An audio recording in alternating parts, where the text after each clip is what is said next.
Edouard Bizimana, diplomat, ambassador of the Republic of Burundi to Russia, was born on the 10th of February 1968 in Burundi. Earned a Bachelor's of Arts degree in Modern English Letters at the University of Cameroon. Joined the Ministry of Foreign Affairs of Burundi in 2004. Served as Ambassador of Burundi in countries such as Germany, Austria and Slovakia.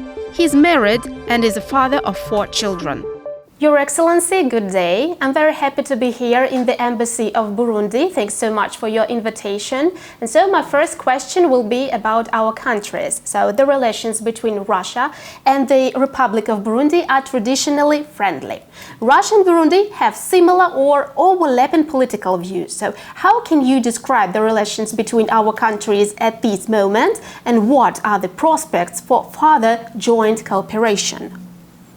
Thank you. Thank you very much. Thank you for coming. And I would start by saying that this interview comes at the right moment if we consider the question, because 2 days ago we celebrated the 57th anniversary of the relations between Burundi and Russia. It started on October 1st in 1962. And they are getting stronger and stronger every day. So they are friendly and, based on mutual respect. And we are doing everything possible to keep the momentum. So we had a long time emphasizing on political, diplomatic relations. But from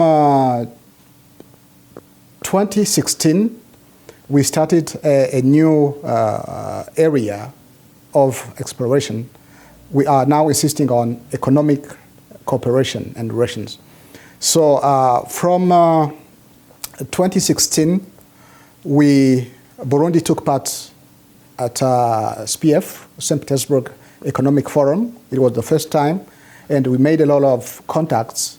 And from these contacts, there are many companies, Russian companies, now operating in Burundi in the sector of agriculture, the sector of energy, sector of gold. So we are, diversing sectors of cooperation, and we are really happy to see that Russian business people are more and more interested in Burundi. We have a company in Saransk, which now has a filiale in Burundi, and it's producing light bulbs and electric equipments. So we are really looking forward to developing all these ties, and we hope that the Russia-Africa summit that is coming will be a new, will be a new impetus. A new element to strengthen more these relations. Second question, I wanted to ask you about the joint projects. So as I can understand, we have joint projects, these fabrics, for example. Sure. So it truly unites our countries. Russia and Burundi, they do have something in common. And do people of our countries have anything in common? What do you think? Well, I think both Burundians and Russians are friendly people. In Burundi, we are well known for legendary hospitality. When you meet a Burundian, even if he didn't eat anything from morning up to evening, he will keep on smiling, and he always welcome you home and will share with you whatever he has or she has at his house. So this is something very typical for Burundians. And another thing is that Burundians and Russians, well, they are far from, the countries are far from one another, but I think we have a lot of values that can be, that are similar in Burundi and Russia. Maybe if you visit Burundi, you will have a chance to see for yourself. Okay, so Burundi is relatively a small African state. The second unofficial name for Burundi is a country of 1,000 hills. Can you tell me why is it so and so poetic? Well, thank you again. You know, Burundi, it's a particular country in terms of landscape. You know, it's a lot of hills, and except some parts of Burundi, namely Bujumbura city, the capital city, and the eastern part of Burundi, which are in valleys, the rest of the area is made of hills. So they are hills and very green because we care very much about environment. And, you know, historically, they said these kinds of landscape help people to keep in touch, to be closer one to another. So it was possible, you know, we didn't have these telephones or modern means of communication. So when you wanted to invite somebody to come to your house, to share a glass of beer, you simply need to go to a hilltop and then call. And then he will be able to hear you and then join you and enjoy whatever you have to share. So, okay, it's a very interesting story, I should say. Let's talk about Burundi and the areas. So, in the southeast of the country, there are amazing, very beautiful waterfalls. They are located there. The highest waterfall reaches about 80 meters. Also, we can name the tea plantations of Teza province and the Ruvubi National Park as the main attractions for the tourists. So, what else in your country is famous for, and how well the tourism sector is developed in Burundi? Thank you very much. You know, Burundi, as I said, it's as we put it, it's 1,000 hills, and I think you have every day you can have something particular to see, to admire. If you go to the south, you have Kigwena National Park, and we also have the legendary source of Nile. It's located in south of Burundi. You know, the Nile which feeds, Egypt. You know, it's from Burundi. And to the east, you have the falls, and you have the park, national park, where we have many species of animals. And when you go to the northern part of Burundi, we have many lakes, Rwihinda, Chohoha, and what have you. And they are called birds' lakes because we have many birds coming, especially when it's winter in Europe. Some birds will migrate to Burundi. So it's a very interesting landscape. When you go to the western part of Burundi, you have Rusizi River and Park, and then all the way you have the Lake Tanganyika, which divide Burundi and DRC Congo and goes all the way to Tanzania and Zambia. So in the lake you have many species, and you know Lake Tanganyika is the second deepest after Lake Baikal, and you have many species of fish. It's well known for crocodiles, very dangerous crocodiles. If you go to Burundi, you have to be careful if you want to swim in Lake Tanganyika. So Burundi, every part of Burundi, you have something to admire. There is something more important. We have a national drum site in Kishora. You know, Burundi is well known for its drums, and that's where the site is located, and every tourist who visits Burundi has to visit that area and enjoy the way people play and dance it. So how many, you talked about Swahili, how many languages do you speak in your country, and how many dialects perhaps you know? Well, the national language is, of course, Kirundi, and the official languages we use French, English, and Kiswahili, as we are part of the East African community. So we are, Kiswahili is being mostly talked in It's spoken mostly in towns, in urban areas, but Kirundi is widely spoken in Burundi. Every Burundian speaks Kiswahili, and from east to the west, from south to the north, we speak Kirundi, and we understand one another. But of course, there are some variation in terms of intonation and pronunciation. But the language is one. So let's talk about ordinary people of your country. The question is, how did you manage to overcome intertribal hostility? How stable is Burundian society right now? Actually, Burundi is very stable and peaceful. But of course, back in time, we had to experience a lot of troubles, ethnic problems. They call it ethnic, but I think ethnicity was used for people to reach political gains. When you see what happened back in 2015 or all the way to 1993, so people in Burundi, you have people of different tribes who live in the same area and who understand each other, who have no problem. But once politically there are problems, the ethnicity is used to divide people. If a politician is running for a post somewhere, and if he doesn't make it, he will come to his tribesmen and say, okay, maybe if we do something to the other people who are not of our tribe, maybe I can remove him from the seat and maybe get it. And the population is very innocent. Maybe sometimes they just follow without knowing what happens. It's only when they see the consequences, because if there are problems, the consequences, they will be the first ones to feel the consequences.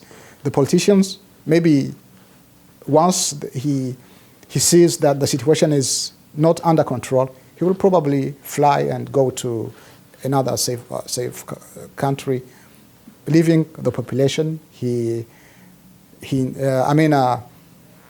troubles.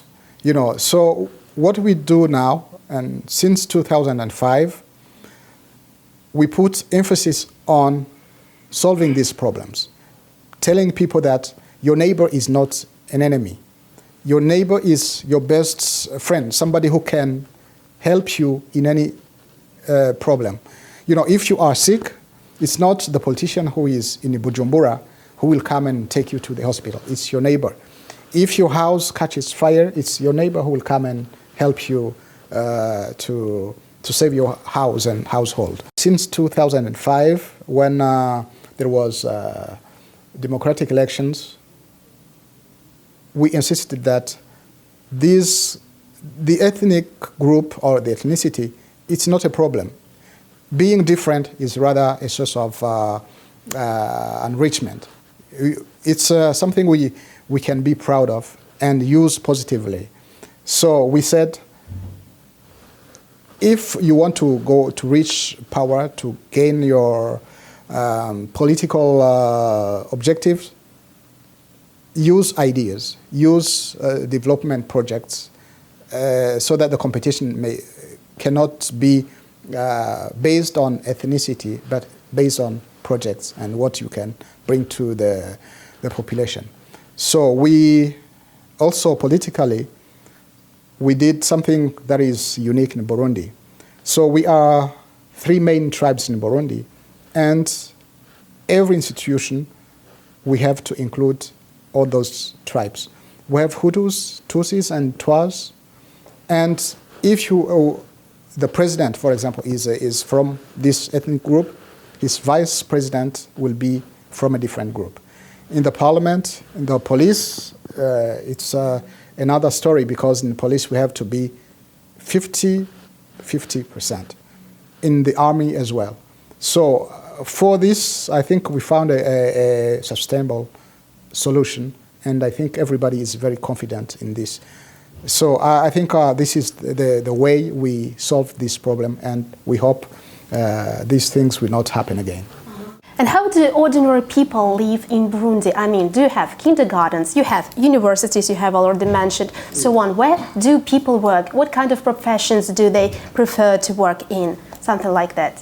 Well, the majority of people, maybe 90%, they live by agriculture and farming. The rest, you know, they are doing professional activities like banking, like teaching, all kind of activities you can see anywhere in the world. And from 2005, we insisted that we have to change our mentality. So the government insisted that every civil servant should have a small farm in his area, go to his village, teach people how to modernize the culture. I mean, the way people cultivate their soul. I mean, their land. So nowadays we are really very good at farming, using our traditional techniques, of course. But the production is very high, and everybody is having what he needs to survive. Okay, we've talked about farming, about kindergartens. Do you have kindergartens? Yes, of course. Tell us about this, please. Yeah, we have kindergarten. We also have primary school and secondary, and then universities. Just like all people have. Yes. So, but in rural areas, the situation is quite different, because people, you know, it's taking your kid to a kindergarten, it costs a lot of money. Especially these schools are private. But in Burundi, since 2005, we have a system where the primary school, public primary school, is free. So everybody now takes his kids to the primary school, private primary school, where they don't pay anything. And this encouraged many families to take their kids at home, at school. And we see that the people who can read and write now, the rate is improving. And we are, I think, among the best countries with a literacy rate which is higher. So the universities, we have many universities, but we only have, I think, 3 or 4 national universities. The rest are private. And I think this is very good, because there are a lot of competition. If in the national university you don't find your place because conditions there are very hard, you have to work hard, you can either go to a private university or another university in the region, because we are now part of East African community. So we have, the choice are very, very many and various. So I suppose Burundi is developing from year to year. And what do you want to wish to your country and to your people? When you have peace, you have everything. So the first thing I would wish to my country is peace. And this is very dear to Burundians, because even when we greet one another, we say amahoro, which means peace. This is our wish. And we are trying to modernize our culture, our agriculture, and in order for it to be competitive, for our coffee sector to be more competitive, and also be able to attract more investment, foreign investments in Burundi, so that our economy can keep on growing and growing. And for this, I hope and I wish Russian people, Russian business people will be welcome in Burundi and be part of our investment partners. We will hope so too. So, Your Excellency, thank you so much for such a touching, interesting story. Thanks so much for invitation here in the Embassy of Burundi. It was a pleasure for me to see you, to meet you, and to have a very interesting really talk. Thank you so much. Okay, thank you very much. And anytime you wish to come here or have an interview, welcome. And I will invite you also to go to Burundi and see for yourself. Burundi is a very welcoming country, peaceful, and has a lot of things to offer in terms of attraction. So you are welcome.